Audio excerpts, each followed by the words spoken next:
celluloid, and we're turning it into music and podcast for you. Welcome, everyone, to another episode of We Came From Celluloid.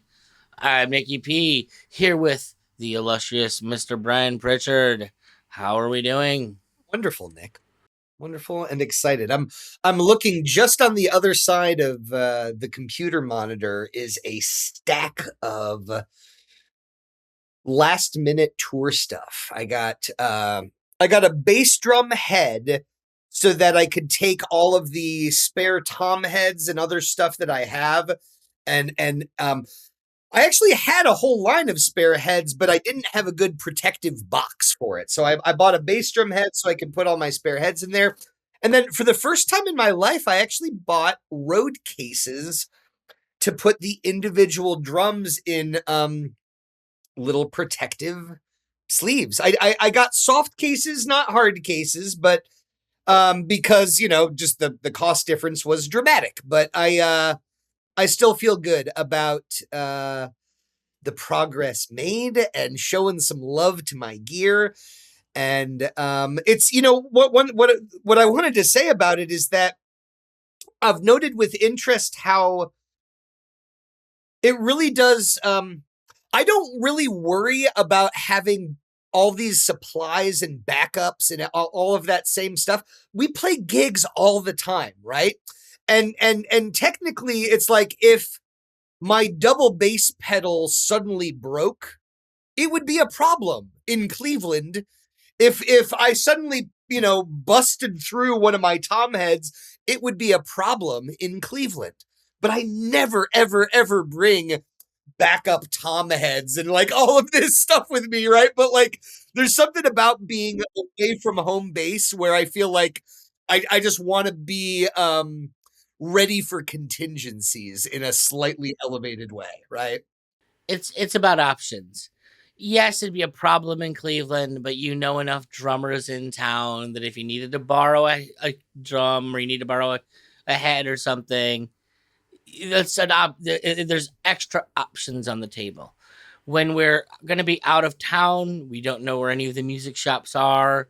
We don't know, we don't know that they're even going to be open when the problem arises. We don't know as many people. It's just the number of options that you have to rectify any situation is fewer.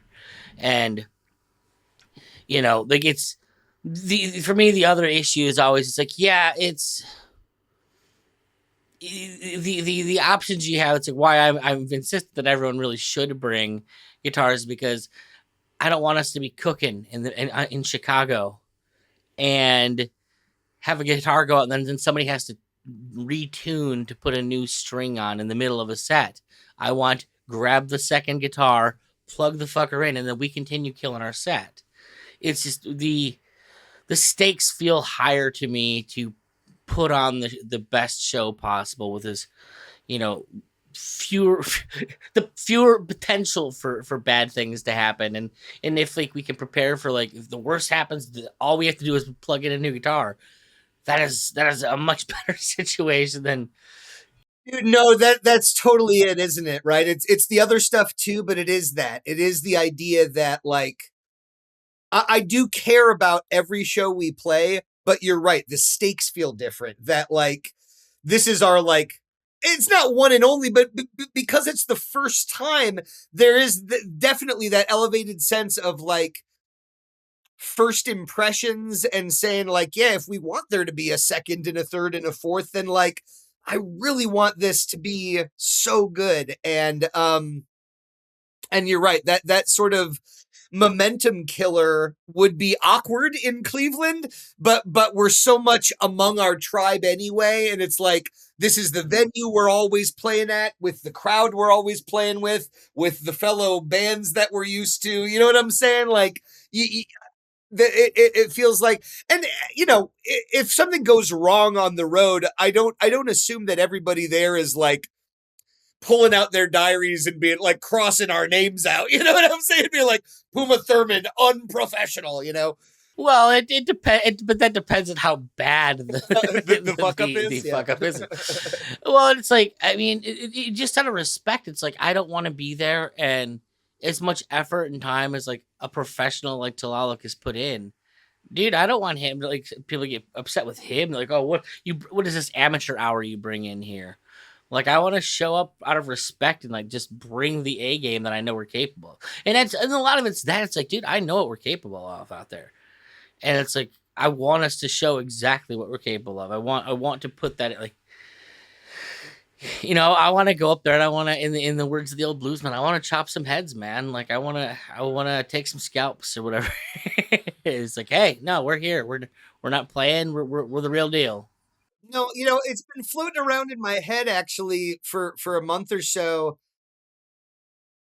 It came about actually in the Dome show, I think, as much as anything, because as you know, it had been a long time since that unit had been on the stage. But I feel like Puma is unquestionably, objectively the more polished and refined performance ready act right now. But in any case, what I'm talking about, that the phrase that came into my mind at that Dome show is anytime on stage where you get to that what I'll call right now we're the best band in the world feeling. Okay. I don't care if that sounds arrogant. That is what I'm striving for as a performing musician, is to have those moments where I feel that feeling of going, yes, no, I'm not naive. I understand that like even us at our greatest is not going to be everybody's thing. That's okay. I just like the feeling of going like the way we're executing right now, we are the greatest band in the world. And I really do get to that point sometimes, and I love it. Well, no, I take it out of the realm of thinking about us entirely. And Joe Petrick made a post out, I think it was, and was it him or maybe it was Nico? Either way, out of all the posts I saw about the show last Friday, we came out of the gate swinging as far as they were concerned, and we set the bar. Like, we were the opening act for that particular show, and everyone's got to do at least as fucking good as we are.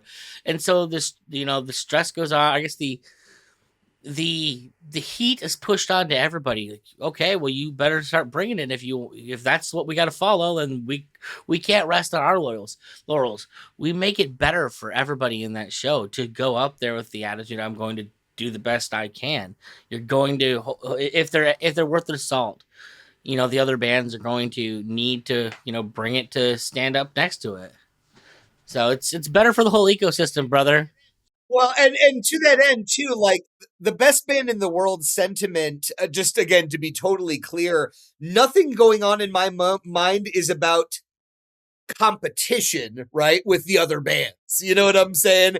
It's not about being better than other people. It's just about being the best band in the world. You know what I'm saying? In the way that indeed, when I was watching those other acts, I was watching them be the best band in the world too, because they fucking were. Like, that was such a strong show, man. Like, I was blown away as a fan of Neighbor Dan. Like, Bag of Humans and Neighbor Dan are bands that like I would go to see as a fan, right? Like, had we not interviewed and talked to them, had I just ended up as a spectator that night, those were both bands that I was thrilled to fucking buy their CDs and import them into my library. I cycled through that Bag of Humans CD probably like 4 or 5 times. I left it in the player, kept cycling through it. It's great. And to anybody listening, don't ever be like as cocky as I think me and you can sometimes be about the performance side of things. Don't let anybody think that we're not super fans of like the bands.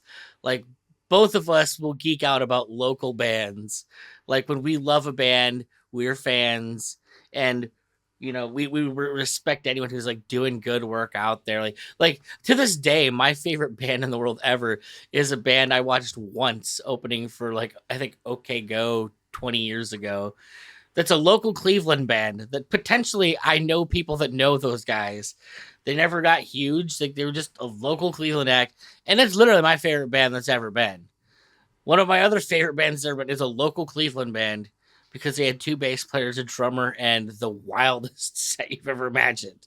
So it's like, while I may be cocky and arrogant about what I do, I never want that to come off as like I don't appreciate what other musicians do, and that like I think my shit don't stink. Because it's like, no, man, I just respect good fucking music. Like I respect people that are like doing it for real.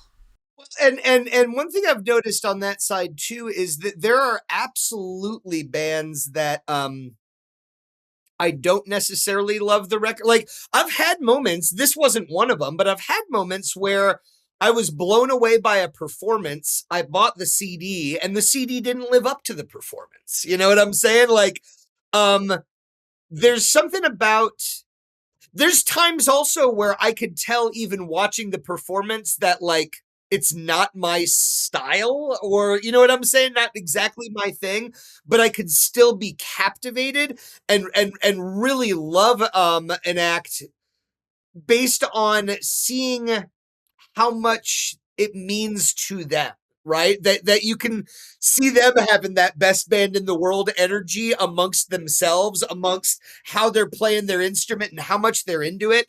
Even with big acts that happens, right? Where I've said for years, like I love the phenomenon of coming away from seeing a concert of a band that I love and leaving with a new favorite song. You know what I'm saying? Like where you're going like, dude, that would never landed for me on the record, and now it's like all I can think about, you know? Like you must have had that happen, you know? Yeah. Well, absolutely. What I love more is when I catch someone I've never heard before in my life, and I've had a few too many drinks at the show, and then I wake up the next day with this disc in my hand, and I get to rediscover the band a second time in a completely different way. And I was like, oh my god, this is so good. This is so amazing. And it's like it's almost like these band exists in like 2 different worlds for me at that point. Where like, oh, this thing was so good that night, and then this thing is so good today, and like putting them together is almost like weird. That's not an experience I've had as a non-drinker. That people often think, it's funny how often in the business world, I think I come across as like super, super straight-laced because I'm not interested in alcohol.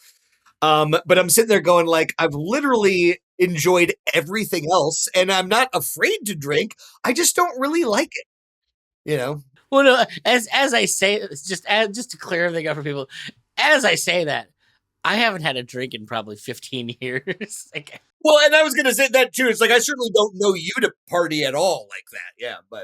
but there have definitely been some fun times at the grog shop where I've indulged on a night and like made it like a special thing, and that's how I've walked away. And I guess, you know what, we've never really talked about that. Like, do you have, is it a specific, do you, like when we're all together without an agenda in Chicago on this coming Monday, for example, like, do you see yourself like partying with the band or not so much? Well, that's the thing. I don't know what that looks like for you guys. For like as I just said before this, like I'm looking at the people who are listening. We're doing this the Wednesday before we start. We're leaving on Saturday, and from Saturday the 27th through July 6th, that period of time, my entire job is Puma Thurman. So my hope is to drag everyone into as much work as I possibly can. You know, if, like when we're home, I can't get Noel around to do like acoustic covers and stuff like that, and do acoustic performances for stuff for the social media. So it's like I have to try it. For me, I have to try and squeeze in as much as I can to that end. I'm gonna try my best to not be a dick to everybody else about like, you know, how they choose to spend their time on this. But like I'm going in it with very clear-cut goals of creating as much as I can to build the brand and whatnot. Um also to that end, there are surprises in store for the band that they're even unaware of that have been cooking back here in the little Pecoe land that will be unveiled while we are on tour to either nausea or golf claps. Okay, that's a hell of a teaser. Yeah, I got a lot of sewing yet to do this week, but it's funny how much like alcohol in is just kind of mainstream in general, but I don't react well to it, and it certainly doesn't enhance my musical it's too expensive for me. ability. Well, for me, the biggest problem, I'll tell you a situation I point to that not made me like again like be like I'll never have another drop, but when Brian Noel used to live in, he was away in school. Brian Noel has been my musical collaborator since 1996 ish, I want to say. So like 30 years, right? And there was a chunk of time where he spent 6 years living in Athens, Ohio, so like 4 hours away. And there was another chunk of like 6 years where he was living in Chicago. But anyway, during the Athens era, him visiting Cleveland and us getting to get together to play guitar for a little bit, it was like my big chance to take all the stuff that I'd been working on for months, you know what I mean? And be like, oh my God, I finally get to sit down and show this stuff to my friend. And I remember the one time he came over and he brought a bottle of Jäger with him, and we took a couple of Jäger shots before sitting down. And I was immediately non-functional because I'm a drinker and I didn't have the tolerance for it. And it made me incapable of playing the guitar, and I was so fucking sad. You know what I mean? And just like pissed at like what a stupid fucking waste of time this is. I don't even like alcohol, like, and here I am throwing away this like precious window of time for nothing. But That's weed for me, for the record. Like, I become incoherent and interesting, yeah, because I was gonna finish that saying, but then again, I smoke weed every day, and like that to me like doesn't slow me down or fuck with my stuff. In some vague way, I almost justify it as an enhancement. My buddies laugh at me if you've ever seen Half Baked, that Jon Stewart segment where he's like, "You ever look at the back of a $20 bill on weed?"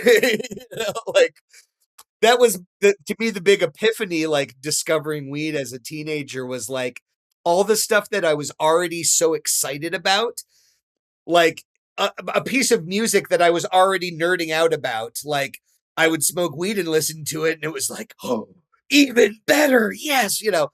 And it's not an endorsement. I'm just saying that that's been my personal experience. yeah, to each their own.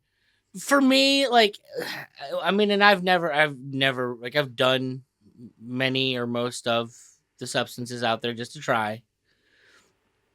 Acid was the only one that I ever really liked, and I've only done it the once. Um, like, I have a thin enough grasp on reality and kind of live in a fantasy world, anyways, to a certain degree. So, just never seemed like a good choice to do that kind of stuff. Anything that was going to make my heart race seemed like a bad idea for a guy who's got a temper like mine. So Coke's off the table. And drinking was, it was okay. It could be a nice relaxer. But then I got fat and it got too fucking expensive. Like, I can't be spending $200 every time I want to get drunk. So it's like, no, I don't need it. None of this stuff needs to be a part of my life. I'll just kind of, do my own thing and be sober. I have nothing against anyone who does do stuff. Like, I clearly have been in a band with a bunch of potheads for 10 years. And it doesn't bug me, but it's like, yeah, whatever, They that's how they do their thing. Well, and to that end, I've actually had the thought, like, a lot of my friends, most of the guys in the band, I mean, certainly Max and Connor, I don't remember who all goes, but a lot of the guys go on like a New Orleans trip that I've thought about going on, and at some point I may. But I've also heard them talk about it in a way where I'm going, boy, like, even as much as I love you guys and I love traveling, that doesn't sound fun to me. Like, I don't like sitting in bars like for indefinite periods of time. um, I find it really fucking dull. I get kind of antsy in general, like being almost anywhere for like I say too long. I like bouncing around. Like I'm not a beach vacation kind of guy either. Like if I'm going to a beach house sort of spot, there needs to be like other stuff to do nearby. I keep pushing, like my family loves going out to Outer Banks, like my mom and dad and my sister. And I'm so grateful anytime that anybody wants to include me in their plans. Like the first thought truly is just being like, no, it's nice to be loved and thought of, right? But yeah, like selfishly, I've mentioned to them, like, can we get out to like the Jersey Shore or somewhere where I could spend a few hours looking at the ocean, but then I could go like drift into Manhattan when I want to. But honestly, like most people, I feel like that I run into when I talk about places like that I've been to Manhattan 7 times, they look at me like, and they're like, no fucking way would I want to go to that city over and over and over. And I'm like, dude, that's like the only place I want to visit. Like, I don't know. Well, I mean, we've covered my opinions on like vacations in general, and just the concept doesn't even appeal to me. Well, that's true. Like camping versus city life. And yeah. You know, even camping, it's like it's I don't know, it's different. Like it's I don't know what the appeal of camping is, because it's still a bunch of work when you do it, but it's just different. I guess anything that doesn't require work, I just kind of feel like, and maybe it's just part of my own belief in the Milan Kundera thing. Any time spent that does not incur some sort of hardship is wasted life, because it doesn't do anything to make you who you're going to be. Wow, I haven't heard that philosophy, but boy, is that a fucking bummer of a statement. No thanks. Oh, not at all. No, but it's like how much. I guess the idea is based on like change. Nothing that is good changes you. It's only adverse things that change you, and it's the changes that make you who you are ultimately. And so it's like, So, while fundamentally agreeing with that, the other side of that coin is I think it's a fairly universal feeling. Not, again, maybe not for you, not for everybody, but I think there's a lot of wanting to make things better for your kids, right? I've certainly talked to a lot of people that have that sentiment of going, my life was hard. I have kids now. I would love to have their lives be easier than mine, right? Now, and certainly there's definitely, to the sentiment that you're describing, you see, I'll just use the extreme example for simplicity and say, that kid that lead to trust fund babies. And you know what I'm saying? Like people who are just like wild ass in the world with no sense of responsibility at all. But the way that you described it, there's actual elements that I kind of agree with. I would never want my child's life to be easy, because I think that would make for a crappy person. Like you would the trust fund piece of shit. No, not easy, but easier than yours. And that's where it can get muddy. Oh no, not even that. But my life's been. But for the record, I'll also say my life's been fucking dope. You're right, and mine has too. You're right. Fair enough. I haven't had like these major adversity kind of things. You're right. Anyone asks me, I say my life's dope and I do dope shit, because Kanye West said it once via what's his name, Jamie Foxx said Kanye West said that to him once in a conversation. I'm like, I love that line. That is literally how I will look at everything from now on. My life's dope and I do dope shit. And so it's like it's not about hardship for me. I think it's about effort. Like anything that doesn't require effort is demeaning yourself as a person, because you could always do more. You could always do better. Like, why would you stop here when there's unlimited potential in front of you? It's like I want to always push and see how far I could take anything. So it's like, it's cool that I'm here and that's awesome. But man, what if I spent a little more time and took it here? And then I get there and I'm like, but why not go further? Why can't I push it a little bit more? And that's how I see it. It's not about like the hardship necessarily for the hardship's sake. It's just like, you know, obstacles are just things to kind of push out of your way, man. Like, and I guess that's the way I teach my kids. So I'm going to take a different angle with you and say that, like, pleasure-seeking behavior. I definitely have clocked ways where my pleasure-seeking behavior sometimes causes problems that I then need to go, okay, got it. I'll have to watch out for that. But broadly speaking, I guess I'll pose it as a question to myself and to you is it morally wrong? Is it a problem? Like, I think I'm okay with the idea of having the pursuit of happiness be a part of my life, right? And say that a moment that is purely joyful and purely celebratory for the sake of joy, for the sake of pleasure.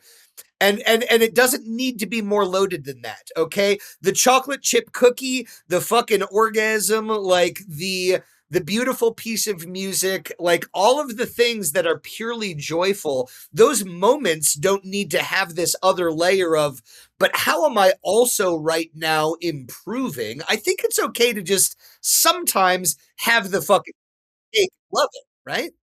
You're imposing a morality on this, and that's not what I'm getting at.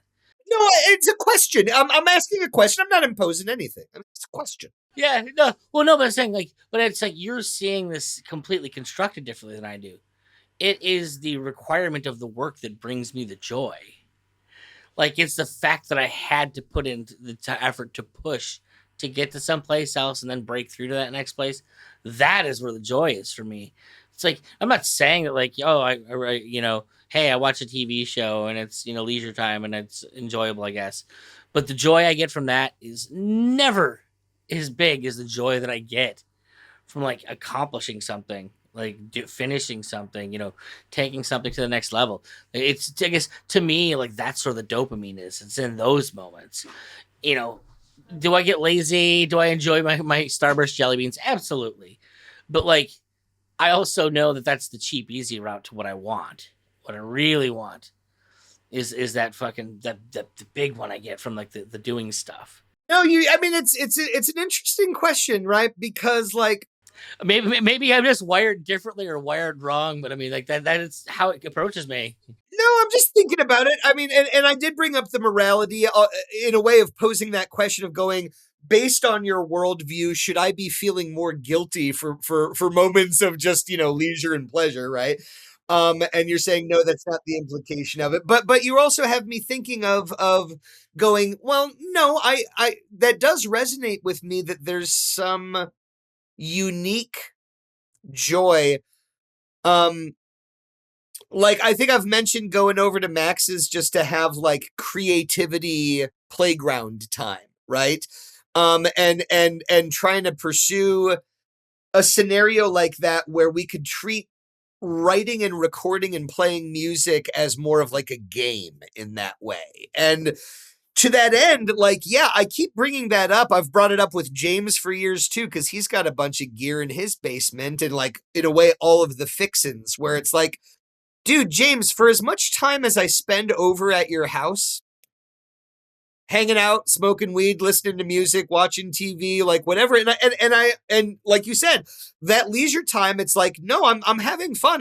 While I'm doing that. That's true.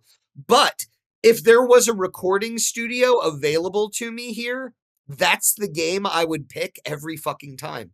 You know what I mean? Exactly. And so for me, it's like, and maybe it's I've exercised that more because when I was in high school, I was an athlete. I was an athlete in college for a little bit.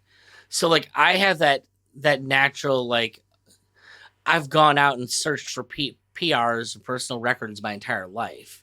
It's like, hey, I ran that race at this speed, but how good's it going to feel if I can run it 10 seconds faster? You know, that kind of stuff.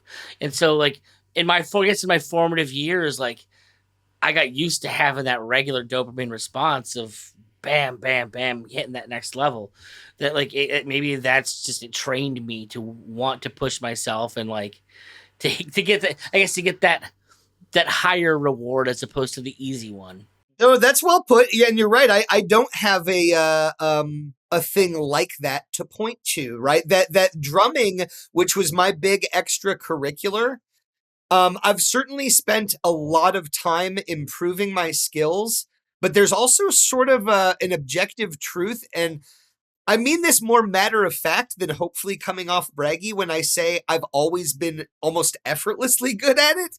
Drumming hasn't been a thing for me that yeah, like I said, I mean the sheer number of hours put in to being in the jazz ensemble, to showing up to practice every week. Like I've gotten that thing, but it hasn't felt like a thing where I needed to push myself. The only exception actually being Third World Leader.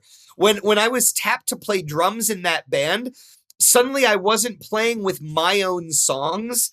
And I remember listening to one of the songs on their album that I was supposed to learn and really, really feeling like I think I have to call these guys and back out. Right. And I was already a drummer that had put out albums, played hundreds and hundreds of shows. People had been telling me my whole life, you know, you're an exceptional drummer, right? You know what I mean? And suddenly it's like, again, I have a situation where and I'm like out of my element. I'm the weak link all of the sudden in that room.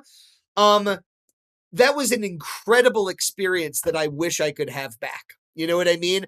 Um, the time that I spent elevating my game to be worthy of sitting on the drum throne with those dudes was really fucking special to me, and a strong reminder of exactly what you're describing, of going like, yeah, having a situation that pushes you. There was a joy that like really, really sticks with me that came out of that was a high watermark in my entire life. When I sit there and say that creativity is like this thing that I put in this special category, and that for all the things I've done that I've generated from my own, like, you know, songwriting or whatever, it was being a hired gun with those guys that was arguably like the greatest creative achievement in some respects that I've ever had.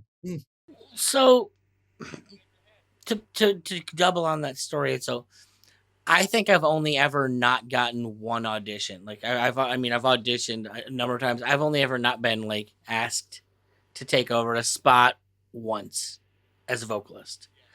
Um, and in both cases, they actually chose a woman instead of me because tits sell better. But going with that, every minute of my life has always tried to not to like say I don't love who I'm playing with at any given time, but I've always sought out much better or more talented people than me. I like being the weak link in a band to a certain extent because I love the pressure of having to push myself. Like exactly like you said, it's like, you know, until you're in that place where like, oh shit, I've got to find a way to make myself worthy of these people I'm performing with. And for anyone who doesn't know, Third World Leader was an incredibly technical band. Like Brian not being able to like immediately out the gate like kill that stuff is nothing to say about his drumming. That shit was wild. Like those guys were the band that you looked at and said like you went to watch them to see guys that were just ridiculous at what they did. Many of them have weird social issues because that's all they did was that. But man, did they crush. So it's like, for me, I always love that space of like, for me, Hot City Symphony was a lot of that. Like, I went and got myself into a 70s progressive rock tribute that all they're doing is Steely Dan and Genesis and Rush and all this time signature music, as I'd call it. And frankly, it's like I had to get better. I don't know that like I could hack some of the stuff that you do. Not that you write anything that's not kind of inherently poppy, but having sat there and had to learn Dance on a Volcano Los Endos from Genesis or when it's like that weird 9/11 or whatever it's in, whatever weird time signature that song is in, and like having to actually focus on counting and stuff like that, that I'd not be able to hang as well as I do because like it was not inherently where I come from vocally, but man, when I walked away from it, I was like, God, we did some great stuff. Like we did some killer renditions of music that nobody else will touch. And just the idea of being able to perform stuff that other people would say, nah, I don't want to put in the work for that. It's a nice feather in the cap. Feels good. No, you're right. And I still keep pushing Matt Shelton, who was one of the creative driving forces. Everybody in that group was contributing stuff. But Matt was lead vocalist, lead guitar, I guess. You know what I mean? Of the two monsters that played guitar. I'm still confused to listen to some of the crap that he was doing and singing at the same time. Like when I put on those records and I'm like, good God. Well, and he was so into like I remember those guys talked about at different times because they're the only people on the planet who could. They're like, should we do a death cover band? You know what I mean? And I'm just like because that would just be so exhilarating and terrifying to take on as a project. You know what I mean? But yeah, I keep telling him like, man, like at the moment that you send me raw tracks, like let's keep making music. I'll push those guys. I mean, that's one of the weird things over the years with local bands too. I see it more with local bands than with established acts. You don't necessarily hear all too often that somebody makes it to the big show and then decides, nah, I just want to have a normal life. Right. But local bands do that. You know what I'm saying? Like local bands, with incredible skilled musicians, you have people that from my perspective as, again, a fan first, I sit there and I go, but I need you to keep making music. I need to keep looking forward to your new album. How dare you stop? I actually can think of a couple like musicians that left the big show to do specifically that. In particular, I think of Pat Smear from the Foo Fighters, who after 20 at 12, I mean, he was actually I think one of the guitar players in the Germs back in the day, like the 80s, and then he joined Nirvana. I think about the time they were touring, like before they were touring in utero, and so he definitely toured in utero with them, and that's obviously how he met, or at least how he got the gig with Dave Grohl for the Foo Fighters, and he's been to the Foo Fighters and left the Foo Fighters and then came back to the Foo Fighters. His career has spanned that much time, but he did leave because at a certain point he wanted to spend more time with his kids, and that you do see that one a lot in the Machine. Now, that it's people that are looking for a more traditional life is the thing. You and me have kind of opted out of the traditional life, so to speak, in a lot of ways, to do our weird little version of it. Well, bringing it full circle, dude, that's what we get to talk about when we come back, right? Is that this will be the last time that this version of ourselves is recording. The version of us that has never done a tour. Here it is, guys. You know what I mean? Like to you and me now, and to anybody listening. This is the last time you'll hear from the pre-tour fellas. Anything in the future, we will now have this new data and experience, to put it in such a clinical way.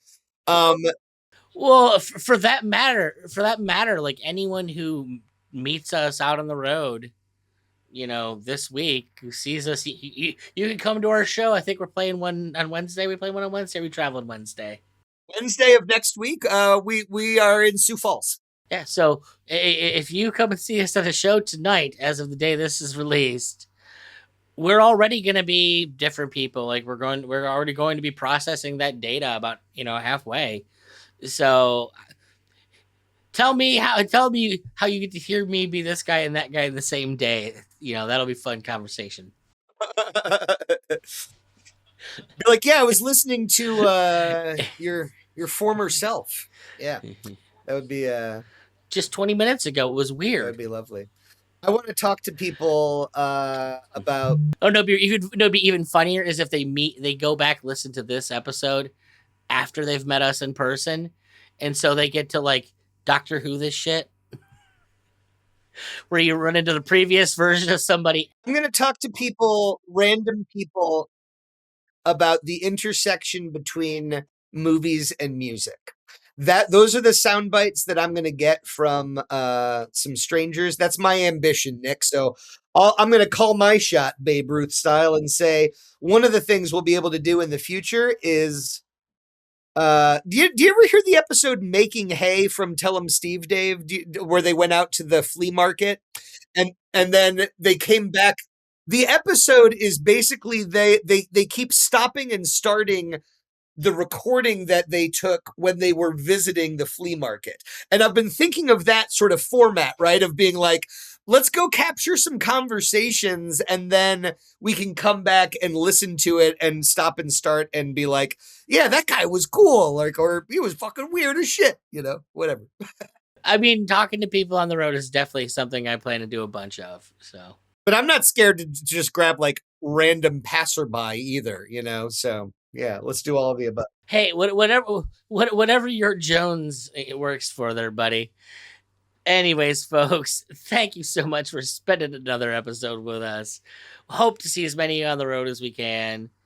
It's gonna be a fun time. I'm looking forward to it, and as I'm saying this, we're both kind of psyching ourselves up for what we're going to be doing a week from today. Yeah, this is the old me signing off. Dude, now you got me thinking about the Vandals. Every time I see the old you, the new you picks up the phone. Dun, dun, dun, dun. Take it easy, people. And we're turning it into music and podcast for you.